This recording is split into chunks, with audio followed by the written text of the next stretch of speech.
नमस्कार. जिनियस इंडियामध्ये तुमच्या सगळ्यांचं मनःपूर्वक स्वागत करते. आम्ही नेहमी वेगवेगळे सत्र घेत असतो. त्यातीलच हा एक खूप इंटरेस्टिंग असा सत्र आहे, तो म्हणजे अभ्यासातील समस्या.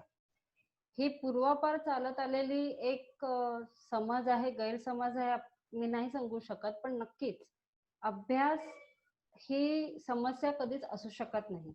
हां, अभ्यास करण्याची पद्धत अशा बऱ्याच विविध गोष्टी आहेत. त्या रिलेटेडच आम्ही खास हा पालक आणि विद्यार्थी यांसाठी विशेष सत्र ठेवलेलं आहे, की अभ्यासाला समस्या म्हणून का बघितली जाते? त्याच समस्येवरती आम्ही समाधान द्यायला आलेलो आहोत. ओके. हे सत्र खास करून आम्ही 7वी ते 12वीच्या विद्यार्थ्यांसाठी घेतलेलं आहे. सो माझं पूर्णपणे आव्हान असेल सगळ्या पालकांना, जे 7वी ते 12वीचे विद्यार्थ्यांचे पालक आहेत, त्यांनी नक्की हा सत्र बघावं आणि त्या रिलेटेड जी त्यांची शंका असेल ते नक्की आम्हाला विचारावी. सो आता तुम्ही बघत असाल, की पहिले जे आहे म्हणजे लॉकडाऊन किंवा कोरोनाच्या पूर्वी शाळा आणि क्लासेसमध्ये बसून जी मुलं शिकत होती, ती आता ऑनलाईन पद्धतीने शिकत आहेत. म्हणजे घरी बसून मोबाईलवर शिकतायत. ज्यांच्याकडे लॅपटॉप आहे त्याच्यावरती शिकतायत. असे बरेच विविध जे आहे बदल आपण बघतोय.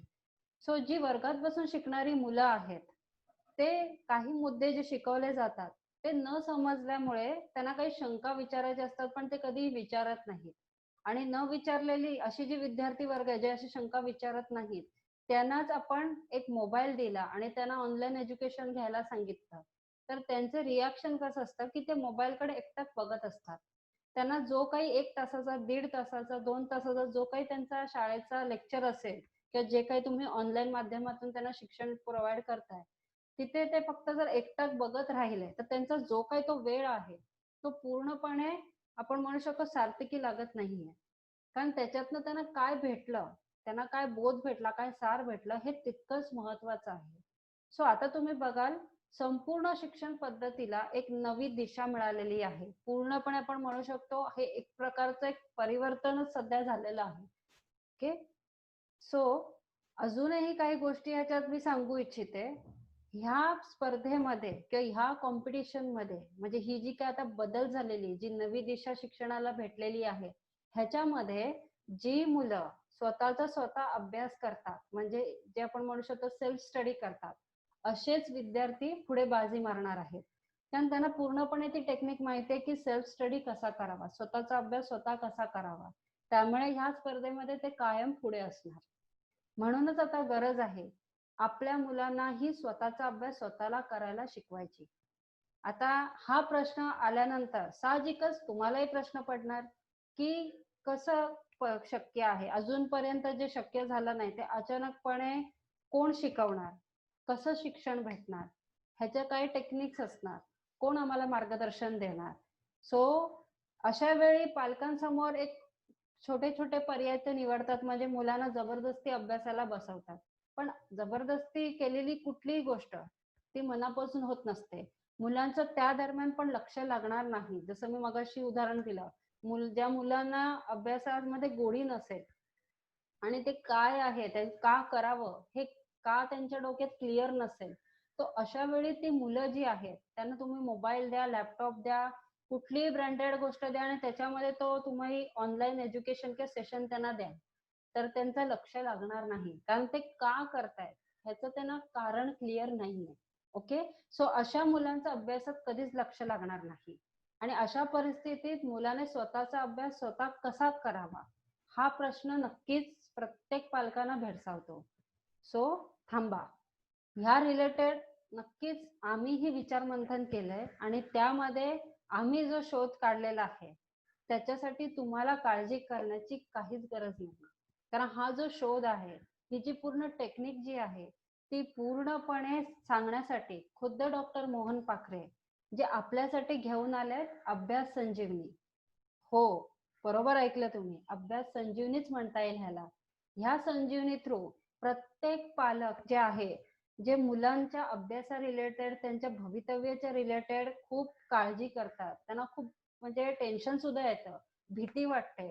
असं मुलांना नसून पालकांनाही असतं. कदाचित मुलांना ते गोष्टी जाणवतही नसावे, पण पालकांना जाणवतं. कारण ते ऑलरेडी त्या फेजमधनं गेलेले आहेत. ते स्वतः आधी विद्यार्थी होते. त्यांनी स्वतःही एक काळ होता जेव्हा अभ्यास केलेला आहे. पण एकच मी विचारते पालकांना, की तुम्ही ज्या पद्धतीत अभ्यास केला, की तुमच्या वेळी जी अभ्यास पद्धती होती, त्याच पद्धतीत आपण जर का मुलांना तेच करायला सांगितलं, तर ते शक्य नाहीये. कारण आता आपण जसं म्हणतो एक कॉमन वर्ड आहे जनरेशन गॅप, हा कायम असतो. सो या जनरेशन गॅप वरती आपण त्याच्यावरती आपण म्हणू शकतो की चर्चा करण्यापेक्षा किंवा वाद घालण्यापेक्षा आपण काय करू शकतो, ही संजीवनी जी आहे ती संजीवनी नक्कीच आपण आपल्या घरी आणू शकतो किंवा ही संजीवनी नक्कीच आपल्याला जर कुठे मिळत असेल तर ती आत्मसात करायचा आपण प्रयत्न करू शकतो.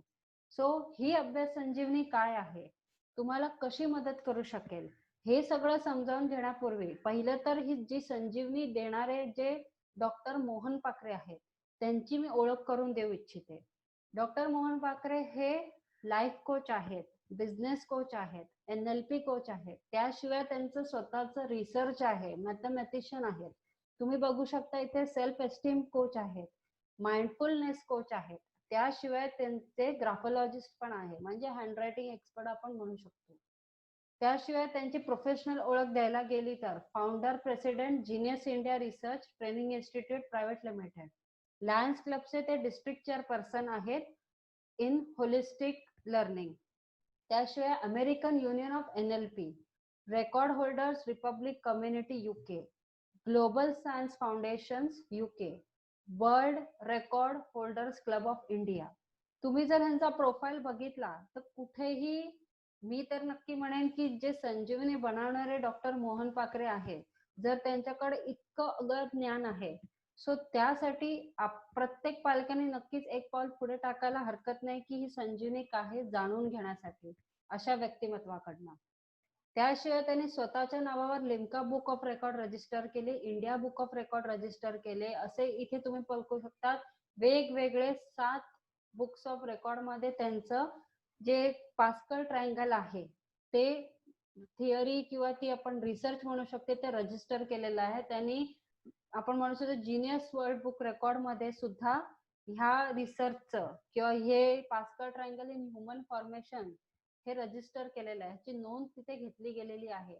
मी स्वतः खुद्द डॉक्टर मोहन पाखरे बरोबर काम केलेलं आहे. या पास्कल ट्रायंगल मध्ये सुद्धा मी एक ग्रुप लीडर म्हणून वर्क केलेलं आहे. अगदी उत्तमात उत्तम असा हा रिसर्च, असा हा त्यांची थिअरी जी आहे जी मुलांसाठी खरोखर एक संजीवनी म्हणून काम करेल. मेंदूशास्त्रातील आधुनिक संशोधनावर आधारित हे शास्त्रशुद्ध अभ्यास करण्याची ही जी पद्धत त्यांनी जी मांडली आहे, ज्याला आपण थोडक्यात म्हणू शकतो की it is a scientific study method. ह्या मेथडने ते मुलांना वेगवेगळ्या पद्धतीने, आणि मुलांनाच का म्हणून, मुलांना, पालकांना किंवा शिक्षकांना सुद्धा एक वेगळी पद्धत, एक वेगळी युनिक टेक्निक ते शिकवतात, जेणेकरून ते स्वतः जे पालक वर्ग आहेत ते स्वतः सुद्धा ते अवलंबन करून त्यांच्याही लाईफचे बरेच गोष्टी त्यांना रिअलाइज व्हायला लागतात. आणि विद्यार्थ्यांसाठी जसं म्हटलं, ही खरोखर एक खरंच मोठी संजीवनी आहे जे डॉक्टर मोहन पाखरे घेऊन आलेले आहेत. आतापर्यंत 20 देशामध्ये हजारो विद्यार्थ्यांची कार्यशाळेच्या माध्यमातून त्यांना मार्गदर्शन दिलेले आहे. इथे सेमिनार्स, कार्यशाळा यांच्या माध्यमातून विद्यार्थी, पालक आणि शिक्षक यांना मूलभूत कौशल्य प्रशिक्षण असंही दिलेलं आहे, त्याबरोबर त्यांचं समुपदेशनही केलेलं आहे.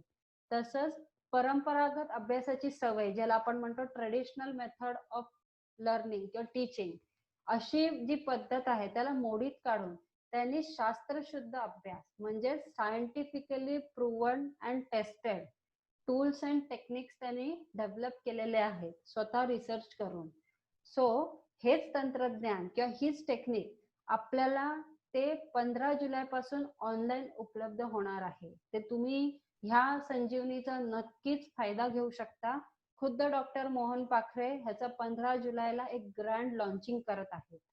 सो बऱ्याच गोष्टी आहेत, जसं तुम्ही बघू शकता बेसिक मेन प्रॉब्लेम जे प्रत्येक ठिकाणी आपल्याला ऐकायला मिळतं, म्हणजे अभ्यासातील समस्या म्हटलं तर पहिलं म्हणजे अभ्यासात लक्ष लागत नाही, दुसरं अभ्यास करायला आवडत नाही, तिसरं वाचलेलं लक्षात राहत नाही, परीक्षेत वेळ पुरत नाही, परीक्षेची भीती वाटणे, त्याशिवाय परीक्षेमध्ये पाठ केलेल्या प्रश्नांची उत्तरे विसरतो, आणि कितीही अभ्यास करून घेतला तरी अपेक्षेप्रमाणे मार्क्स मिळत नाही. हे आणि असे अनेक समस्या, पालकांच्याही समस्या जर बघायला गेलं तर मुलं आमचं ऐकतच नाही. आम्हाला त्यांचा अभ्यासक्रम कळत नाही. आमच्या वेळी नव्हते असे. मुले सारखी मोबाईलवर खेळत असतात. परीक्षा आली की तो आजारी पडतो. हे आणि असे अनेक समस्या पालकांकडेही असतात. यासाठी प्रत्येकाला काही महत्त्वाच्या प्रश्नांची उत्तरं माहीत असणं गरजेचं आहे. आणि ते प्रश्न कुठले? तर ते प्रश्न म्हणजे मुलांच्या सध्याच्या अभ्यासाची पद्धत कशी आहे? ती पहिली तुम्हाला विचार करावा लागेल, ते शोधून काढावं लागेल, की आता करंटली तो कशा पद्धतीत अभ्यास करतो. त्यांचं वेळेचं नियोजन कसं असतं. 24 तास प्रत्येकाला आपल्या आयुष्यात भेटलेले असतात. तसंही तो विद्यार्थी वर्गांनाही भेटलेला असतो.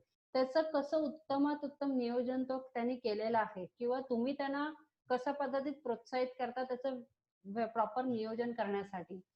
त्याशिवाय लिखाण आणि वाचनाची कोणती पद्धत वापरली जाते. शिक्षण घेण्याची प्रत्येकाची वेगवेगळी पद्धत असते.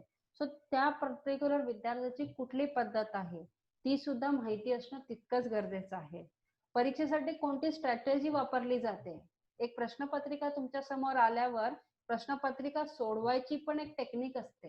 ती प्रत्येकाची वेगळी असते. आपण कोणाला बोलीभाषेत सांगू शकतो, पण शेवटी तो विद्यार्थी जेव्हा एक्झामिनेशन हॉलमध्ये असतो त्यावेळी तो फक्त त्याच्या मेंदूचा विचार करतो आणि त्या मेंदूने जे दिलेले इन्स्ट्रक्शन्स आहेत तो फॉलो करतो.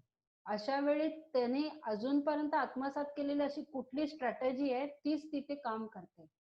मुलांना एखाद्या विषयाची भीती वाटणे किंवा त्याचा न्यूनगंड आहे का हे पण तितकंच महत्वाचं आहे. शाळा, अभ्यास आणि परीक्षा यांच्याकडे बघण्याचा त्याचा दृष्टिकोन काय आहे तोही तितकाच महत्वाचा प्रश्न आहे. अभ्यासाची उजळणी वेळेवर होते का तेही तितकंच इम्पॉर्टंट आहे, की त्याचं रिव्हिजन किती लवकर होतं, रिव्हिजन कधी होतं, सलग एका ठिकाणी बसून किती वेळ अभ्यास केला जातो तेही तितकंच महत्वाचं आहे. आणि दररोजच्या अभ्यासासाठी वेळपत्रक वापरले जाते का. टाइम टेबल खूप इम्पॉर्टंट आहे प्रत्येकाच्या लाईफमध्ये, तसंच विद्यार्थी वर्गांसाठी पण तितकंच महत्वाचं आहे. तर हे सगळं जाणून घ्या. या संदर्भात सर्व माहिती प्रत्यक्ष डॉक्टर मोहन पाखरे यांच्याकडूनच तुम्हाला 15 जुलै रोजी ही सगळी माहिती ते तुम्हाला देणार आहेत. So let's welcome the creator of student transformation mastery doctor Mohan पाखरे. सो भेटूया 15 जुलैला. I welcome you all parents for this great session on 15 July. So meet you there on 15 July. Okay. So take care, stay home, stay safe.